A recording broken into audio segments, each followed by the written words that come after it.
gurbaan kun maaliif waraabaa oola jennaan gaaf tokko waa taati jee. Kanaaf namoota akka isaa kana kan murannoo qaban kana hawaasni Oromoo diinagdeedhaan leecalloodhaan hayyoonni ogeeyyonni Oromoo immoo beekumsa qaban saniin tajaajiluu qabanii. Namoonni akka kiyyaa kun immoo kawacee iyyee nama waliif fiduu danda'u. Beekumsaaf qabeenya Oromoo kana waliif fidee jara kana gargaaruu qaba jenneeti waan Oromiyaa Miidiyaa Neetwork jaamu ka televiziyoona of keessaa qabu ka raadiyoo of keessaa qabu gama weebsaayitiin ka dabru tokko dalaguuf deemna. Kana waggaa jennu waan olola Habasha irratti qofa osoo hin tahin waan isaan qaban kana qulqullinaan kan caalu quality dabarsuun kan caalu dalaguu barbaanna. Kana wanni goonuuf maali?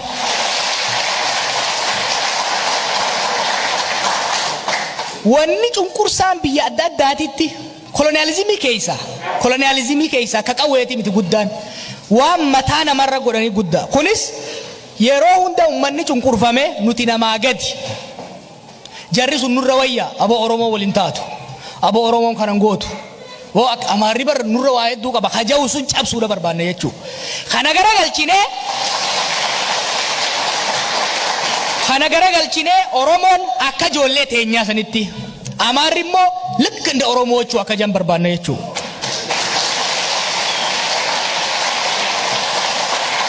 Kana waggaa jennu gama miidiyaa qofaanii miti. Baratan akka Oromoo, dalagatan akka Oromoo, falmatan akka Oromoo, miidiyaa qabaatan akka Oromoo, Oromoonis akka jettu, warri ollaatis akka jedhu, naftanyaanis akka jettu barbaanna. Fakkeenya tokkoon isin eeganna. Kana waggaan jedhu waan danda'amu waan qabatamaan argeen isin hima. Torontootiin si'a inda Oromoo jechuu ta'uu qabaa jeetiin dubbadde. Deengadda toltuun Awustiraaliyaa irraa qophii afaan Oromoo guddisuudhaaf sagantaa tokko baafteeti kaampeen irra gootee gamaa gamanaan namni gargaaree waamuma eegalan Oromoo nagar jechaa turan waggaa isiin kana eegaltu. Baatii takka keessatti kaampeen gootee 50,000 bakkaan geesse. Maal jambeeyta? አማርኛም እንደ ቶልቱ የሚሰራለው ሰው ያስፈልጋል እንደ ቶልቱ እንደ ኦሮሞዎቹ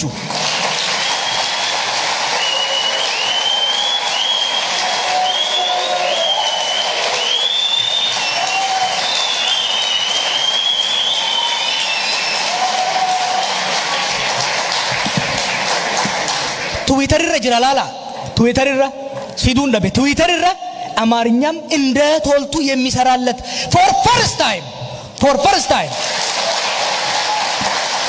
kana yechu akkana ma tokkottis barnoota teenyarratti baratan akka Oromoodha akka waraanaattis lolan akka Oromoodha akka miidiyaattis miidiyaa qabaatan akka Oromoodha akka jaamu saba itti gadi ilaalan osoo hin ta'in saba ollaalanii itti hinaafan ta'uu qabna jechuudha. Kana hoggaa jennu immoo waan dandeenyurraa kaanee kana godhuudhaaf deemna jechuudha.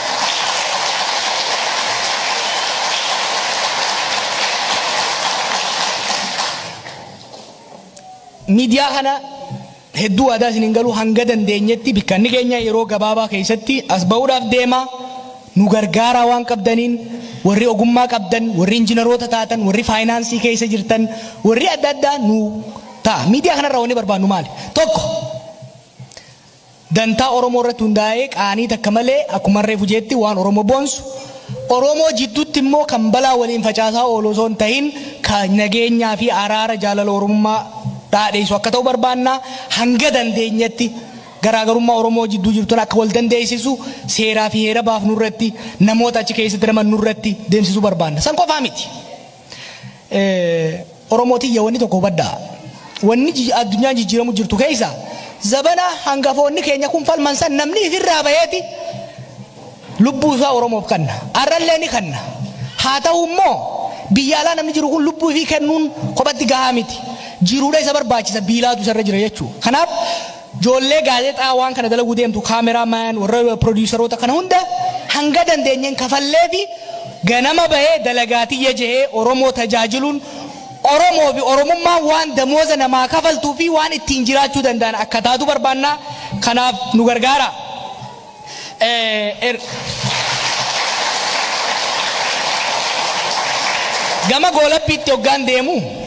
Gama goolabbiitti hoggaan deemu ergaan qaba. manguddoo teenyaaf ergaan an qabu dhugaadhaa booddan kana jeequmsa uumameen qabsoon teenya laaffaturraa hamileen keessan gallaafatuun wanni isin umri teessan guutuu irratti dabarsite sun dhiiroo bakka geessii ka jau shakkiin isin keessa uumamuun hin dhabamu. Warri alagaatiis jallaan nu keessaatiis isin homaan finne waggaa 40 qofa deemaa ooltanii jan waggaa 40 warra ama 3,000 lafarraa waliin ka'iniiti waggaa 40tti qofla jirri. Isin garuu waggaa 40 san keessatti xaariin teessan bilaash hin taane warra akka kiyyaa dhalche. Hoggaan kana jedhu maali beeytanii? Qabsootee isanirraa nuti qubee isin uumtaniin biyya yoo xiqqaates isin uumtan keessatti afaan keenyaan barsiisota keenyaan ganama hoggaa kaanu faaruu Oromiyaa faarfachaa as geenyee jechuudha. Xaariin teessan bilaashii miti. Muka gurguddaas magarsuu baatu mayra akka kiyyaa kana fiddee ifiin boonuudha qabdaniin jaa.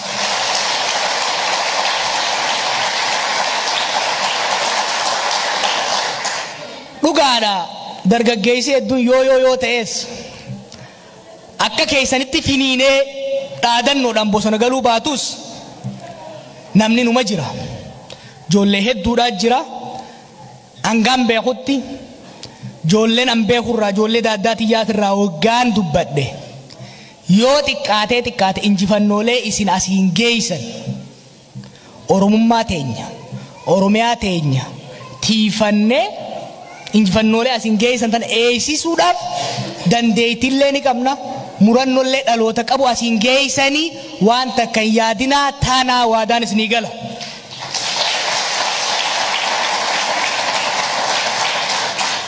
Yoommoo onnee teessan sanirraa xiqqoo nuu qiccan yoo nu gorsitan yoommoo ijoollee irraa xiqqashu kararraa ka gortaniif taate waa sadiin jee mireefu Oromoo Oromiyaa mootummaa Oromiyaadha ka isin hawwitan san ka ummanni keenyas arra hawwisan jaaruuf fedhiis ni qabnaa irratti ni dalaynaa kanallee shakkinaa jechuun barbaada. Ergaa guddoo akkuma reefu jeetti ijoollee daaddaa tiyyaatiif hin dhiisa. Wanni hedduu na yaachisuu fi manguddoota teenyaas yaachisu dhaloonni kiyya kun wanni hirriiba na dhoorku tokko maal seetan? Dhaloonni kiyya kun dhaloota haqa abbaa nyaate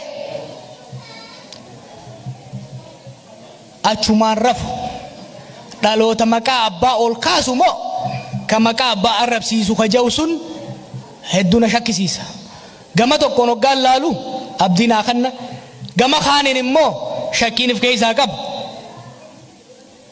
Waaqoo guutuu maal jee? Gabrummaa hiddaan buqqifnaa jee dandeenyu ilmatti guddifna. Gabrummaan buqqaafne hiddaan sochoosanii jiran hunda caalaa immoo isin guddisanii jiran. Ilmaan isaan horanii guddisanii asiin gahan tun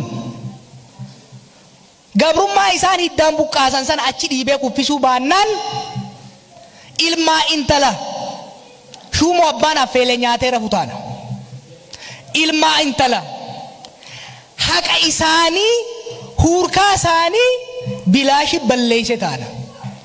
Ilmaa intala wareegama jaallawwan isaanii san kanuu jecha osoo nun beeyne akka nuti mataa ol qabanne jiraannu har'aan nu gayan kana dhiiga isaanii bilaash goona jechuudha. Ba'aa guddoo nurra kaayan tana yoo kalafa dhiifnee biraa deemnu taate irbuu isaanii santu lafee isaanii santu bikka deemne nu waraanu ta'a. Dhiiga isaanii santu bikka deemnetti nu muchachaachisu ta'a. Sabni Oromoo kunis amma isaan hin eegu. Amma diidama isaan balaaleffatee jira. Amma nurra garagalee jira. Wanni takkaan godhe immoo akka Oromoon isinirra garagaltuun godhe jechuudha. Ijoollee dhalootiyyaa. Ija nurra dhaabanii jiran jechuudha. Ija nurra dhaaban tana Oromoo mataa ol qabattee nu laalutti jirtu tana akka isin qoma dhayattaa Oromummaa siitii fi Oromiyaa sii goonfattu goonamoo akka isin ilmaan tiyya gadheessan ilmaan tiyya reeffasan akka nuun qaana'aa mataa isaanii lafa qabatanii habashaa saalfatanii deeman goonamoo kun filannoo nuti godhuu qabnu jechuudha. Kana godhuu keessaa kadura Oromoo Oromiyaa dagaddaa kadura akka nama tokkotti akka intala Oromoo takkaatti akka ilma Oromoo takkaatti nama if danda'e barnootaan hojiin if danda'e aboo gurbaan keenya sun barbarateeti yuunivarsiitii gaarii jira aboo gurbaan keenya sun bardalagateeti if danda'ee jira aboo gurbaan keenya sun intalti sun barbultii jaarrataniiti ilmaan isaanii kunuunsanii afaan Oromoo barsiisanii guddisanii ka Oromoo yoo dhiiftan akka nama tokkotti ilma intala abbootiin teessan ittiin boonan ta'uu danda'uu qabdan jechuudha.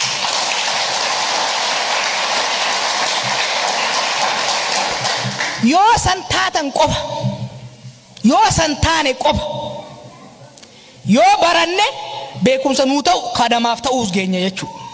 Yoo dalaganne maallaqa ifiin dandeenye Oromoo irratti hirkannu nama Oromoo nuun irratti hirkatu ta'uu dandeenya jechuudha. Kanaaf kadura dirqamni dhaloota kanaa kadura lammii dalagate lammii barate lammii naamusa qabuu fi Oromummaa isaatiin kabajamu kasaba isaatis kabaju ta'uu irratti dalaguu barbaachisa. Yoo san dalaynee ka irraa hafnu taate immoo saniinuu milkaa'uudhaaf barnoota qabnuuf dalagaa teenyaan milkaa'uudhaaf wal barachuu wal barbaaduu wal qabachuu wal iyyaafachuu walii dirmachuu danda'uudha qabdan.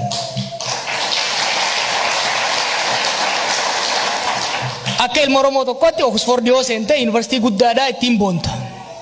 Believe me gaafa tokko Oromoo si barbaachifti jechuudha. Yookiin gaafa eebbifamtu alaabaaf bira kaa'isee bareeduu barbaadda. Yookiin immoo gaafa Oromoon namni walii qoricha jetti jechuudha. Wal barbaadaa bikka jirtanitti wal baradhaa wal quba qabaadhaa waliin haasayaa. Yoo immoo ta waliif ittan booda ta Oromollee waliin haasa'uudha barbaachisa tokko kana. Wanni lammataa nuti godhuu dandeenyu wal qabannee hanga dandeenyeen projektoota xiqqaa baafnee waan Oromoo gargaaru dalaguun hedduu barbaachisanatti fakkaata. Akka dargaggootti dirqamni biraan nurra jiru immoo hawaasa keenya keessatti hirmaatu bakka hedduutti waliin argu waldaa dargaggoo ijaarratteeti kophabbaati ijoolleen waldaa dargaggoo walgaa dubartootaa ijaarrachuun bareeda. Haa ta'u immoo wanni ijaartan sunu hawaasa Oromoo san jabeessuudhaaf ta'uu danda'uu qaba jechuudha. Laal hawaasa tokko keessatti manguddoon wisdom qabdi. Eeba isinii gooti nama waliif fiddi kararra isin keessi.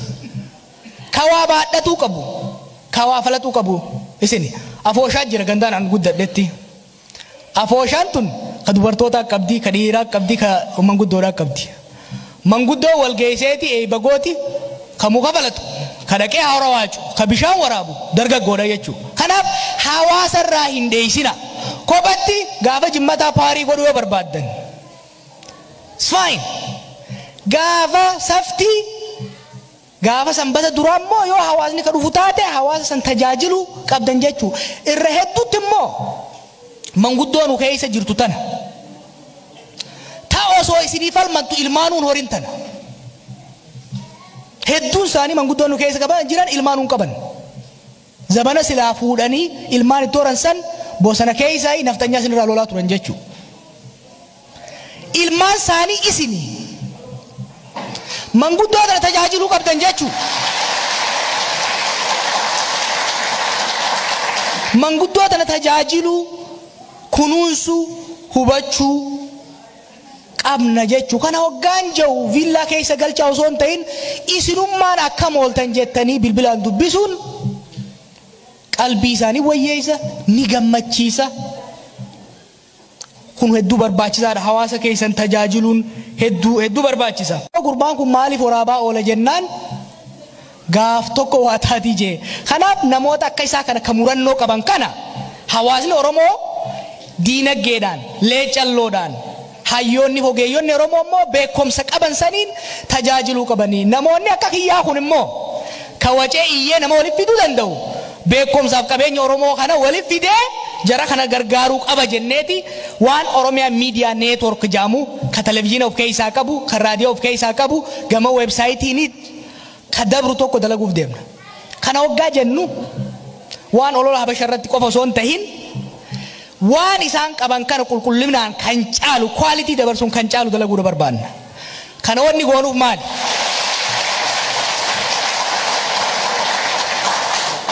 wanni cunqursaan biyya adda addaatitti kolonializimii keessa ka qawweeti miti guddaan waan mataa namarra godhanii guddaa kunis yeroo hunda ummanni cunqurfame nuti namaa gadi jarri sun nurra wayya abo Oromoo waliin taatu abo Oromoon kanan gootu wo ak amaarri bar nurra waa hedduu qaba haja'u sun cabsuudha barbaanne jechuu kana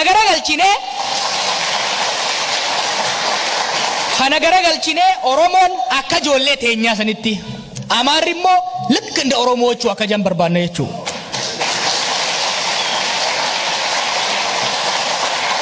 kana waggaa jennu gama miidiyaa qofaanii miti baratan akka Oromoo dalagatan akka Oromoo falmatan akka Oromoo miidiyaa qabaatan akka Oromoonis akka jettu warri ollaatis akka jedhu naftanyaanis akka jettu barbaanna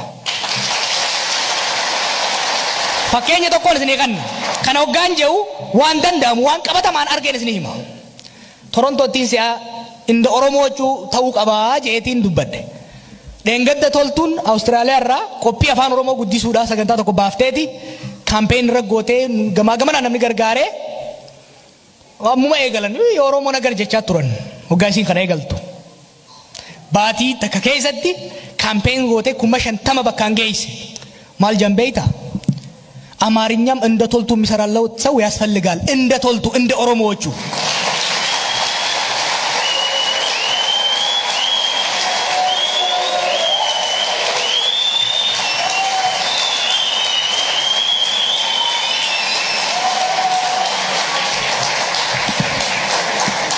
ትዊተር ይረጅላላ ትዊተር ይራ ሲዱን ደበ ትዊተር ይራ አማርኛም እንደ ቶልቱ የሚሰራለት for first time kana yechu akkana ma tokkottis barnoota teenyarratti baratan akka Oromoodha akka waraanaattis lolan akka Oromoodha akka miidiyaattis miidiyaa qabaatan akka Oromoodha akka jaamu saba itti gadilaalan osoo hin ta'in saba ollaalanii itti hinaafan ta'uu qabna jechu kana hoggaa jennu immoo waan dandeenyurraa kaanee kana godhuudhaaf deemna jechu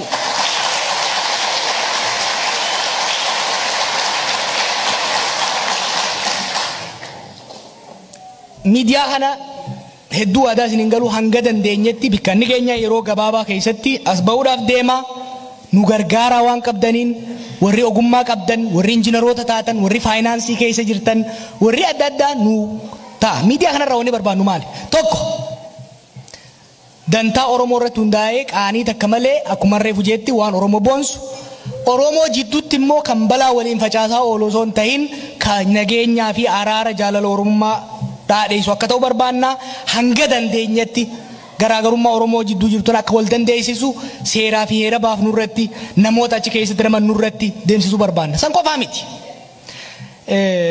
Oromootiin wanni tokko baddaa wanni addunyaa jijjiiramu jirtu keessa zabana hangafoonni keenya kun falman san namni ifirraa bayeeti lubbuu isaa Oromoof kanna arrallee ni kanna haa ta'u immoo biyya alaa namni jiru kun lubbuu fi kennuun kophatti gahaa miti jiruudha isa barbaachisa biilaatu isarra jira jechuu kanaaf joollee gaazexaa waan kana dalaguu deemtu kaameramaan warra produuseroota kana hunda hanga dandeenyeen kafallee fi ganama bahee dalagaatiyya jehee Oromoo tajaajiluun Oromoo fi Oromummaa waan damooza namaa kafaltuu fi waan ittiin jiraachuu danda'an akka taatu barbaanna kanaaf nu gargaara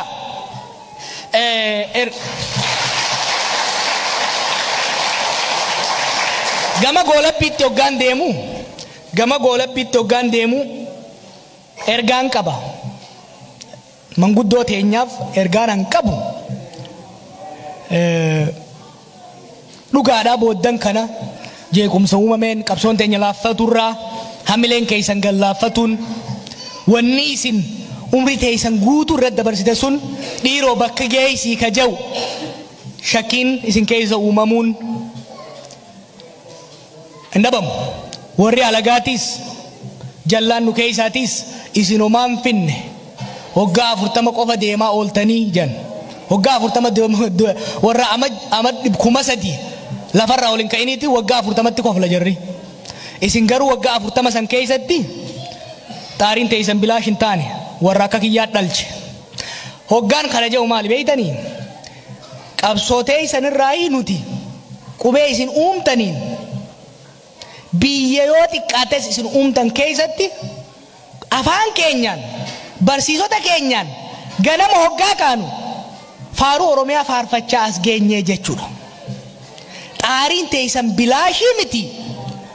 Muka gurguddaas magarsuu baatu mayra akka kiyyaa kana fiddee ifiin boonuudha qabdaniin jaa.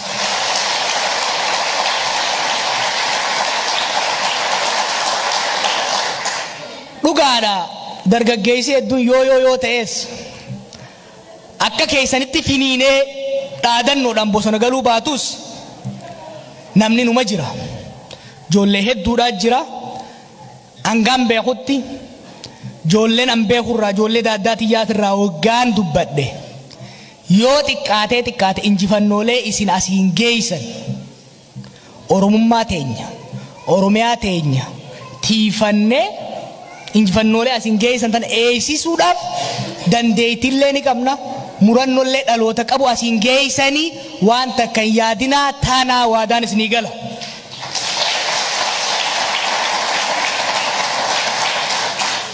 Yoommoo onnee teessan sanirraa xiqqoo nuu qiccan yoo nu gorsitan yoommoo ijoollee irraa xiqqaa shukararraa fagortaniif taate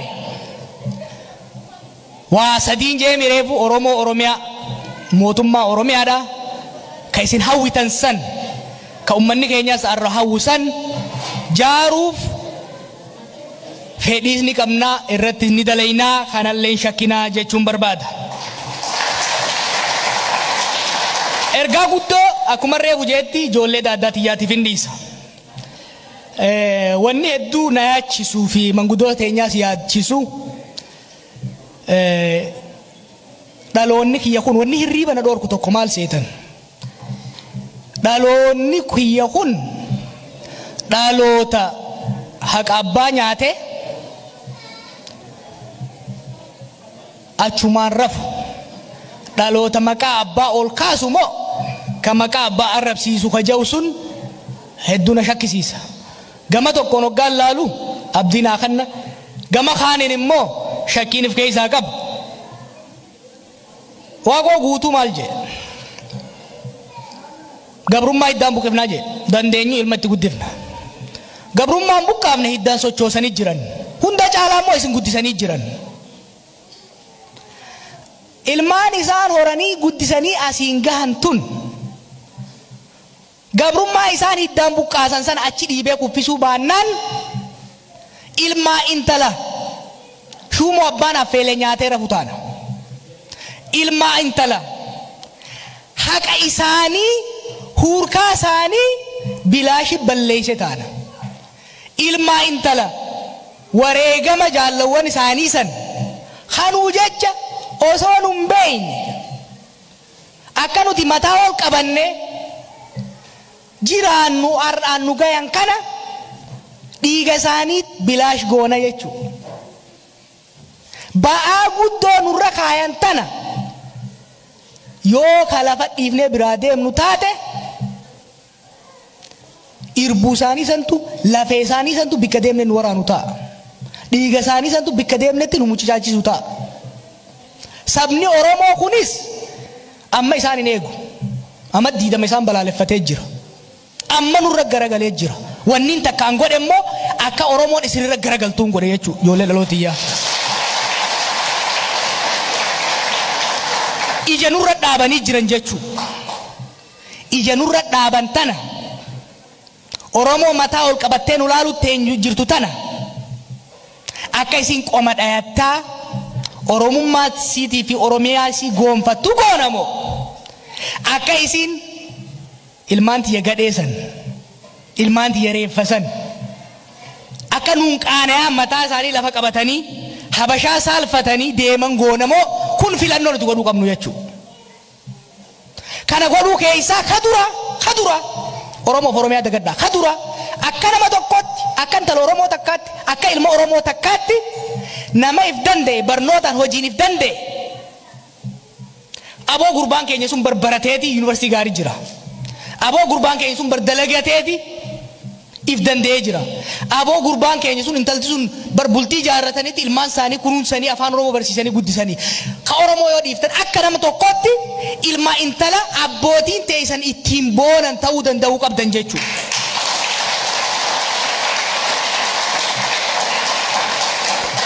Yoo san taatan qofa yoo san taane qofa yoo baranne beekumsa nuu ta'u kadamaaf ta'uus geenya jechuudha.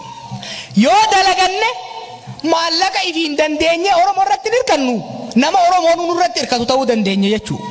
Kanaaf kadura dirqamni dhaloota kanaa kadura lammii dalagate lammii barate lammii naamusa qabuu fi Oromummaa isaatiin kabajamu kasaba isaatis kabaju ta'uu irratti dalaguu barbaachisa. Yoo san dalaynee ka irraa hafnu taate immoo saniinuu milkaa'uudhaaf barnoota qabnuuf dalagaa teenyaan milkaa'uudhaaf wal barachuu wal barbaaduu wal qabachuu wal iyyaafachuu walii dirmachuu danda'uudha qabdan.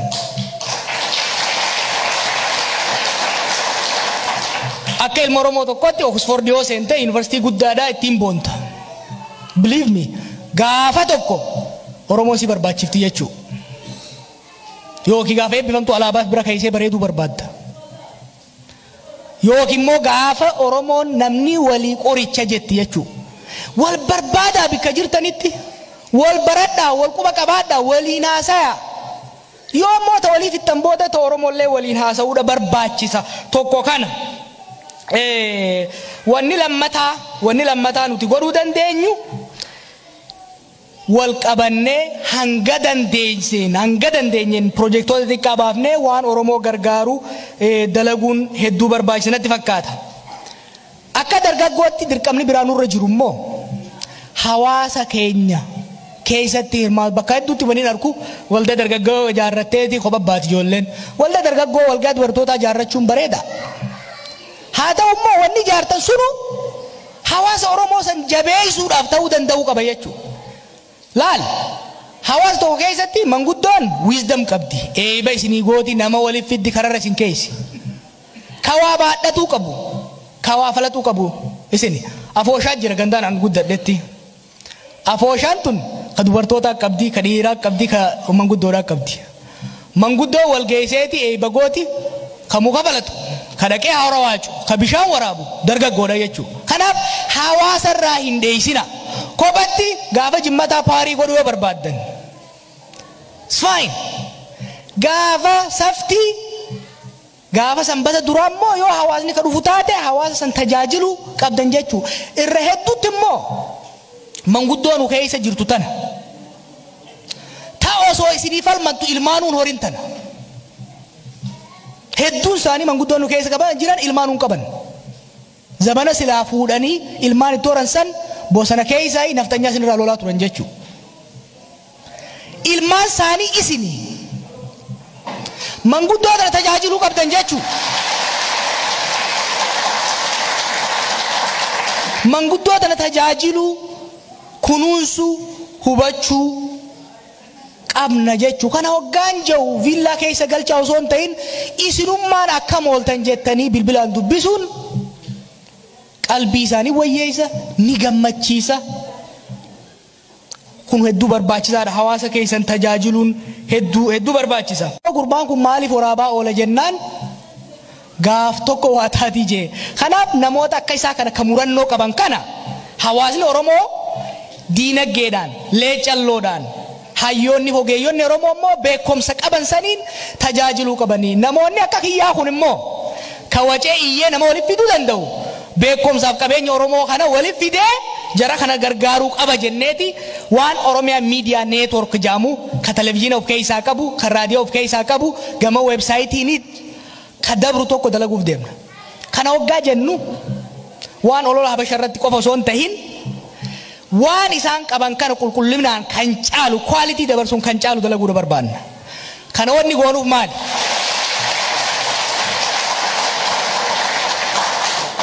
Wanni cunqursaan biyya adda addaatitti kolonializimii keessa ka qawweeti miti guddaan waan mataa namarra godhanii guddaa. Kunis yeroo hunda ummanni cunqurfame nuti namaa gadi. Jarri sun nurra wayya abo Oromoo waliin taatu. Abo Oromoon kanan gootu. Amaarri bar nurra waa hedduu qaba. Haja'u sun cabsuudha barbaanna jechuudha. Kana garagalchinee Oromoon akka ijoollee teenyaa sanitti. Amaarri immoo likka inda Oromoo jechuu akka jan barbaanna jechuudha.